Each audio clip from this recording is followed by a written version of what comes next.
रजत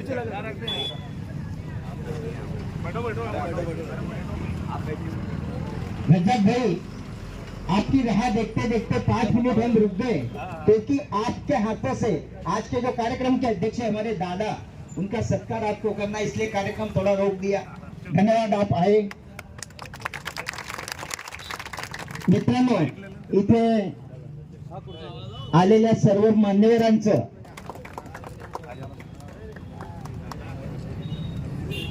माननीय रज्जाक भाई रिक्षा युनियन, माननीय श्री कीर्तन भाऊ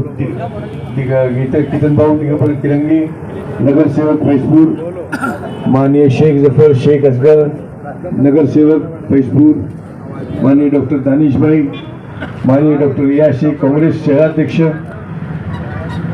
माननीय श्री आसिफ भाई, माननीय श्री उदय बापूराव चौधरी, माननीय श्री इरफान नगरसेवक, वसीम भाई तड़वी, महबूब भाई पिजारी, पत्रकार शाकिर मिस्त्री, योगी जी सोनवणे, त्याचप्रमाणे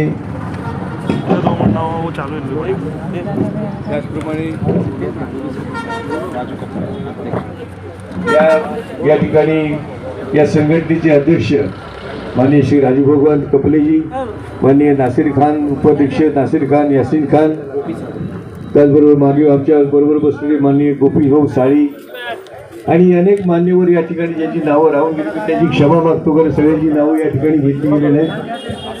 आणि असलकर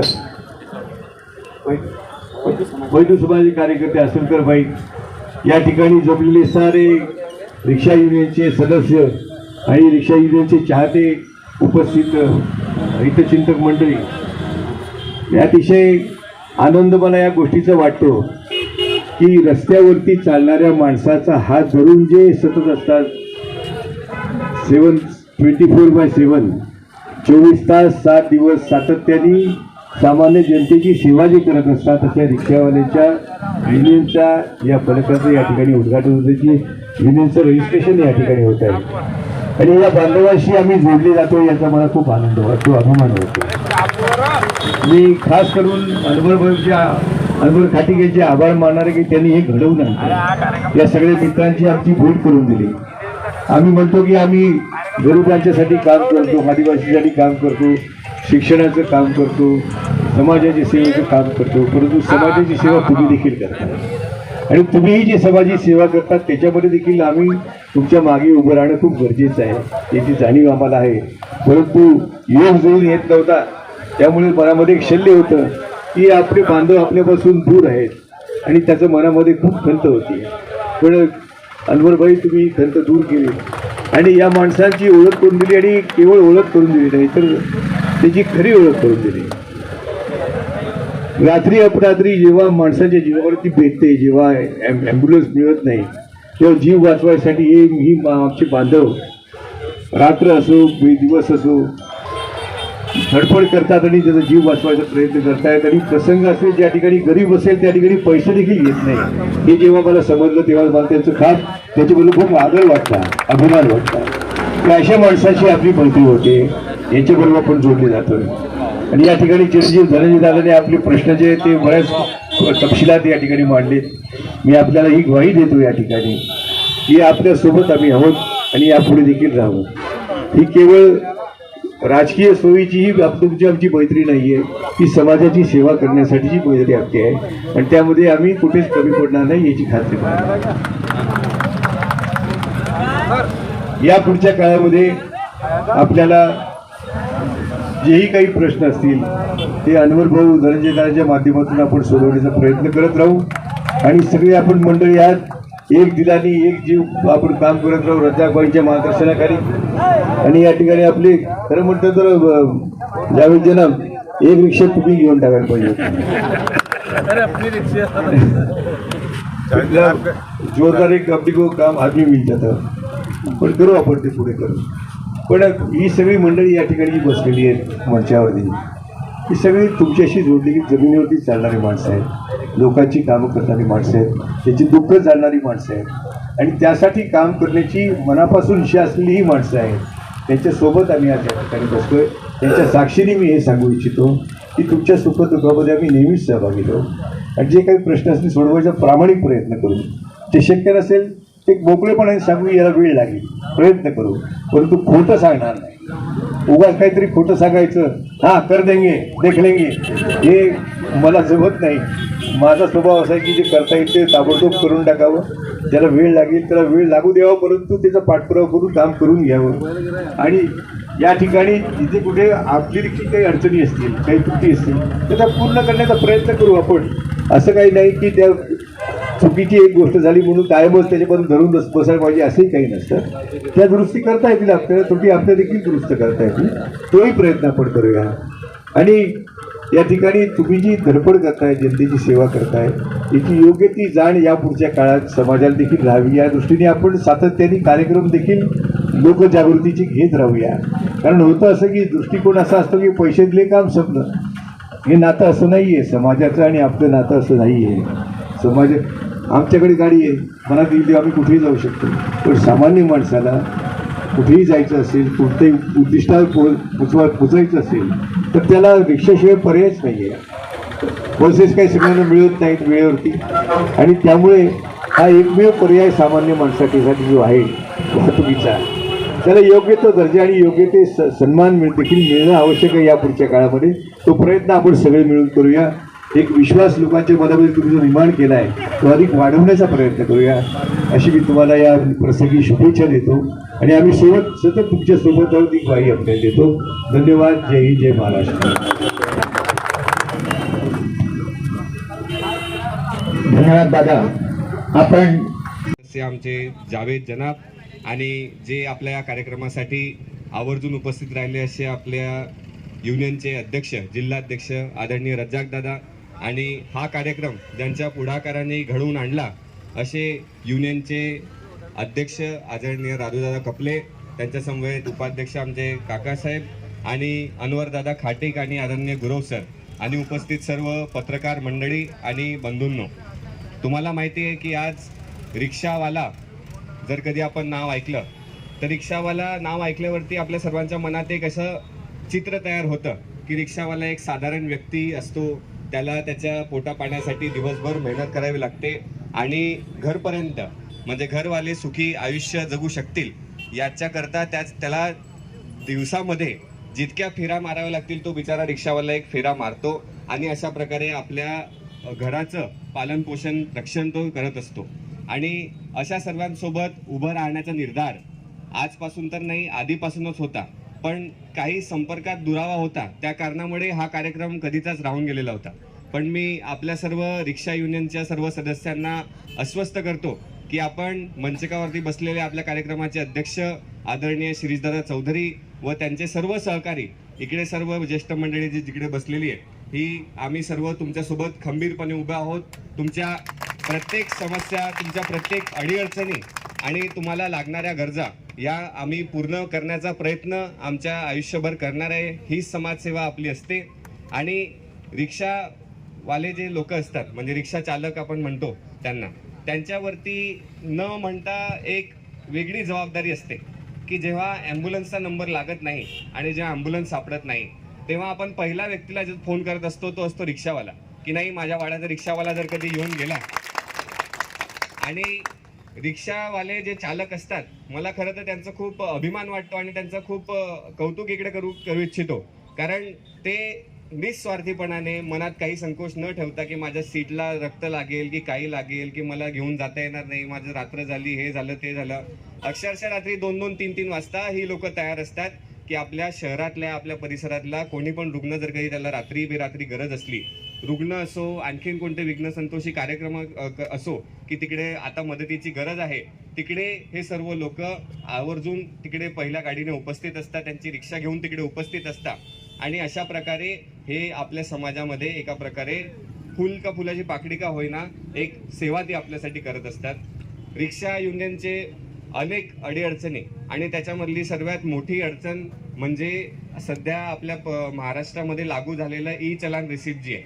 ई चलानमुळे आपल्या रिक्षा चालकांसाठी म्हणजे रिक्षा चालकाची काही चुकी जरी नसली ती युनियनचा मोठा प्रश्न होता. मुंबईमध्ये त्याचं आंदोलन फेब्रुवारी महिन्यामध्येच झालं आणि त्याच्यामध्ये तो प्रश्न मांडला गेला की पोलीस इकडे तिकडे उभे जे असतात आणि ते काही चुकलेलं न असताना जेव्हा मार्च एंडिंग नाही तर आपण म्हणतो तेव्हा त्या काळामध्ये जेव्हा रिक्षा चालकांवरती फाईन मारतात तेव्हा विनाकारण नाही तर बिना गरजेचं या सर्व रिक्षा चालकांना 500-600 रुपयाचा दंड जो भरावा लागतो तो अत्यंत अन्यायकारक आहे हे आमच्या सर्वांच्या दृष्टिकोनाने आम्हाला वाटतं. आणि ही समस्या सोडवण्यासाठी जी आपल्या युनियननी मागणी केलेली आहे की ई चलानच्या ऐवजी आपली पावती पद्धत जी लागू करावी म्हणजे रिक्षा चालकाला पण कळेल की त्याची नेमकी चुकी काय आहे आणि त्याचा दंड भरताना त्याच्या मनात काही वाटणार नाही. अशा प्रकारची सिस्टीम जी आपण मागणी केलेली आहे ती मागणी आपण लावून धरूया आणि ती आपण आपल्या रिक्षा चालकांसाठी इकडे उपलब्ध करून देण्याचा नक्कीच प्रयत्न करूया. दुसरी आपल्या रिक्षा चालकांसाठी समस्या असते म्हणजे समस्या होती खरं तर म्हणतो ते जो आपला फैजपूर पासून जो भुसावळपर्यंत रस्ता होता 2019 साली त्या रस्त्याची अवस्था फार दयनीय होती. म्हणजे अक्षरशः गुडघ्यापर्यंत येणारे गड्डे होते. पण आपल्या परिसराचे आपल्या फैजपूर शहराचे माजी उपनगराध्यक्ष आदरणीय केतनदादा किरंगे आणि नगरसेवक देवेंद्रदादा बेंडाडे यांच्या सातत्य पाठपुराव्याने पहिल्या टप्प्यामध्ये आपला फैजपूर ते आमोदा फाटा हा रस्ता पिंपरूड फाटा रस्ता त्यांनी ताणून करून घेतला. म्हणजे अक्षरशः दादांशी भांडले आणि त्यांनी सांगितलं नाही आपल्या वाहन चालकांना खूप त्रास होतोय हा रस्ता तुम्ही पहिल्या घडीने करून द्या. आणि त्यानंतर आमोद्यापासनं भुसावळपर्यंतचा रस्ता होता तोही दादांच्या मार्फत शासनाकडनं निधी उपलब्ध होऊन आपण तो रस्ता पूर्ण करून घेतलेला आहे. आणि अशा अनेक रस्त्यांच्या समस्या आणि अनेक आपल्या रिक्षा चालकांच्या समस्या आम्ही सोडवण्यासाठी तत्पर राहूया अशी मी ग्वाही आपल्याकडे देतो. प्रत्येक समस्या सुटू शकत नाही हे आपल्या सर्वांना मान्य आहे. पण त्या समस्येसाठी प्रयत्न करणारा व्यक्ती जेव्हा तुम्ही विचार कराल तर तुमच्या मनामध्ये आमच्या सर्वांचा विचार असू द्या एवढीच मी आपल्या सर्वांप्रती कामना करतो. आणि ह्या रिक्षा युनियनचं काम आपण चांगल्या पद्धतीने येणाऱ्या भविष्य काळात करत राहाल अशी अपेक्षा आपल्याकडे व्यक्त करतो आणि माझे मनोगत संपवतो. जय हिंद जय महाराष्ट्र. धन्यवाद दादा. खर तर आपण मी सर्वांना विनंती करेल आदरणीय आपल्या मतदारसंघाचे आमदार साहेबांना विनंती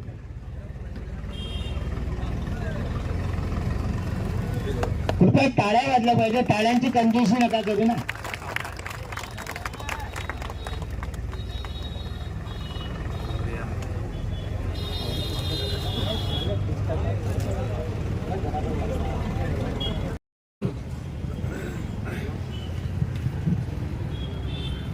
आज यहाँ पर जमा हुए इस तालुके के आमदार श्री दादा चौधरी, उनके लड़के धनंजय चौधरी साहब और इस जलगांव जिले की आप जानते हैं कि मुझे तारीफ करने की जरूरत नहीं है, सब लोग उन्हें जानते हैं. वो हमारे जगन भाऊ, सभी नगर से माजी नगर से रिक्शा वाले, रिक्शा चलाने वाले, रिक्शा मालक, आज जो हम लोग यहाँ जमा हुए हैं और जो ये रिक्शा यूनियन की एकजुट हो रही है और है. दोस्तों, जिंदगी में जो बुझाता है किसी को मालूम पड़ता है. जैसे आज रिक्शा वाला अपनी रिक्शा चलाता है, उसे तकलीफ क्या है ये वो खुद जानता है. आपको मालूम होगा कि 2007 में जब भी रिक्शा पर और टैक्सी के ऊपर एक सीट भी ज्यादा होता था तो 66-192 कलम लगाई जाती थी. उस टाइम के एसपी थे साड़ुंके साहब. मैं आपका ज्यादा वक्त नहीं लूंगा, मैं सिर्फ आपके 5 मिनट लूंगा कि जब मैं उनके पास गया दादा कि सर 66-192 ये काली पीली जो भी परमिटेड गाड़ी है इस पर नहीं लगती. बोले आप सट्टे का धंधा करेंगे और मुझे कहेंगे कि रिक्शा की केस कर दो, तो ये नहीं होगा, आपको इसके लिए कोर्ट में जाना पड़ेगा. दोस्तों, 2007-8 में मैंने हाईकोर्ट उच्च न्यायालय औरंगाबाद में याचिका दाखिल किया. उस वक्त ट्रैफिक में पीआई थे सरदार साहब जलगांव शहर के. रात को 11 बजे मुझे एसपी ऑफिस में बुलाया गया कि आपने क्या हाईकोर्ट में डाला. मैं पहले तो 11 बजे थोड़ा बिचक गया. मैंने जो मुझे लेने आए थे पुलिस वाले, मतलब कुछ हमारे रिक्शा वालों ने दांगड़ो करे क्या बोले नहीं. उन्होंने एक जवाब पूछा मुझे कि आपने क्या डाला हुआ है। मतलब सर मैं जो आपने जो कहा था मुझे कि मैं 66,192 लगाऊंगा, वो केस है। उसके बाद माननीय उच्च न्यायालय से हमको उसकी राहत मिली। उस वक्त से अभी तक काली पीली के ऊपर जस्त भूल चूक में अगर कोई साफ दे देता है, जैसे चोपड़ा में एक IPS ऑफिसर आए थे, उन्होंने 8 गाड़ियों को 66,192 दी थी। उस वक्त मुझे बंडू नाना जो अम्बरनेर के अध्यक्ष है, इन्होंने वहां लेके गए। मैं थोड़ा आपको समझाना इसलिए चाह रहा हूँ, एक छोटी सी यानी बहुत बड़ी बात है मगर छोटे शार्ट में बता रहा हूँ। तो मैं आप लोगों को ये समझाना चाहूंगा कि 66,192 अगर कोई ऑफिसर ने परमिटेड गाड़ी, प्राइवेट नहीं, क्योंकि प्राइवेट गाड़ी को 66,192 लागू है और परमिटेड गाड़ी जिसको मंगलसूत्र है काली पीली का, वो गाड़ी को 66,192 नहीं लगती। आज वो कलम हमारी नहीं लग रही है। सबको मैं इसलिए बताना कहा कि जगन दादा को भी मालूम है, जगन दादा हमसे भी ज्यादा डेसिंग मेंबर है, क्योंकि आप जानते हैं उनकी स्टाइल। हम भी नहीं कर सकते कि हम पुलिस स्टेशन से गाड़ी छुड़ा लेंगे RTO के खिलाफ, मगर उन्होंने किया। आज इस गांव, इस फैजपुर शहर में यहाँ के जो यूनियन के हमारे अध्यक्ष, उपाध्यक्ष, बॉडी के मेंबर, दोस्तों रिक्शा चलाना तो एक मामूली बात है, मगर एक यूनियन बनाकर यूनियन में वक्त देना, आप जानते होंगे कि 3-4 महीने पहले सब शिष्टमंडल जलगांव आया, बाकायदा यूनियन रजिस्ट्रेशन तो थी, सब 1 नंबर में यानी वापस कर लिए। मैं यहाँ के आमदार साहब से यही कहूंगा कि जैसे अभी मैं परसों 40 गांव में उद्घाटन था, सारे आमदार थे वहां पर भी, तो यही बात चली गया। गुलाब भाई ने कहा कि भाई 3 सीट अगर पकड़ी जाती है तो लगेट आता है। तो मुझे लगता है कि यहाँ शायद उतना रिक्शा वाले दादा को फोन नहीं करते, मगर अब दादा की वजह से अब अपने रिक्शा वालों ने हमारे भावी आमदार को करना चाहिए, कुछ तकलीफ हुई तो। हाँ, इधर सबसे पहली बात तो ये है कि मैं आपको ये बता दूं, दादा जगन भाऊ, इधर से कोई कॉल ही नहीं आता अगर कोई तकलीफ है। आप सब लोग यहाँ पर जमा हुए, ये प्रोग्राम रखा, सबको मुबारकबाद देता हूँ। और अगर कोई मुसीबत आई, आप जानते हैं कि जो बड़ी मुसीबत आती है मैं उसी के लिए कदम उठाता हूँ। एक रिक्शा, क्योंकि मैंने रिक्शा चलाया हूँ, बड़े गरीबी के दिन देखा हूँ, इसलिए आज मैं 4 संगठन में बहुत अच्छी पोजीशन पर हूँ, मगर मैं आज भी सबसे पहले रिक्शा वालों के लिए ही लड़ता हूँ।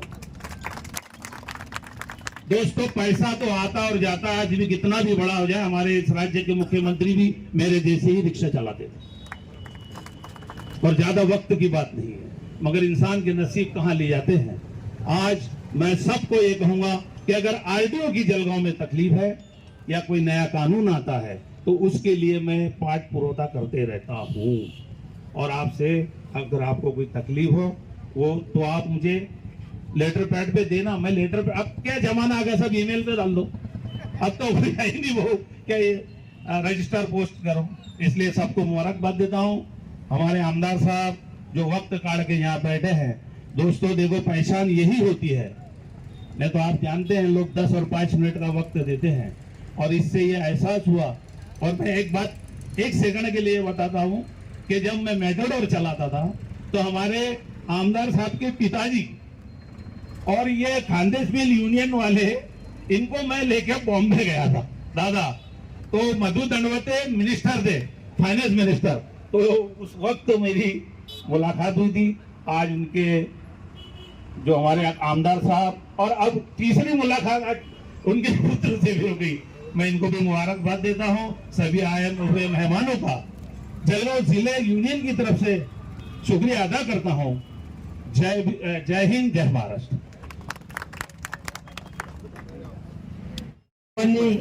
जेवणाचा स्वाद घ्यावा अशी सर्वांना विनंती। आपला सर्वांचे पुनश्च आभार, धन्यवाद।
आवाज नंबर लगा इसका री रजिस्ट्रेशन हुआ है।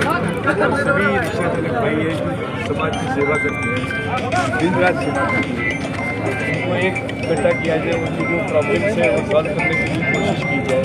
ऐसी हमारे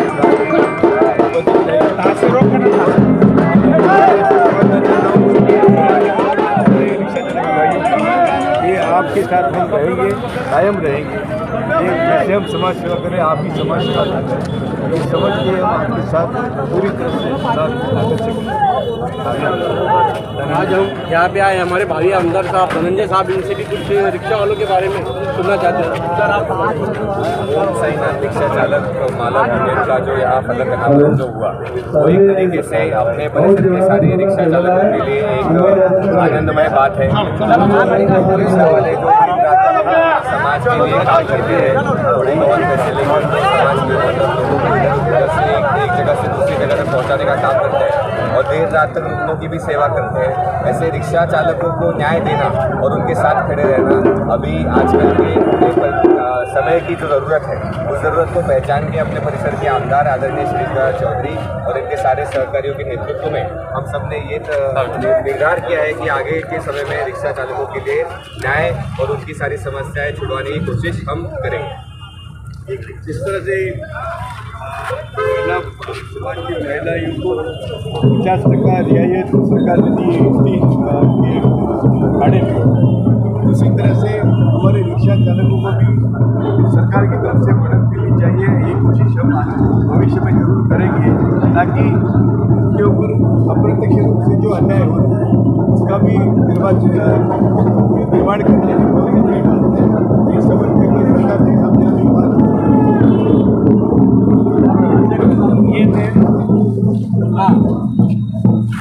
आज यहाँ पे जो उद्घाटन हुआ था, ये हमारे जो है भाई आमदार साहब और दादा के साथ में इनके सहकार्य में उद्घाटन हुआ है। और आप देख रहे हैं परिवहन न्यूज़।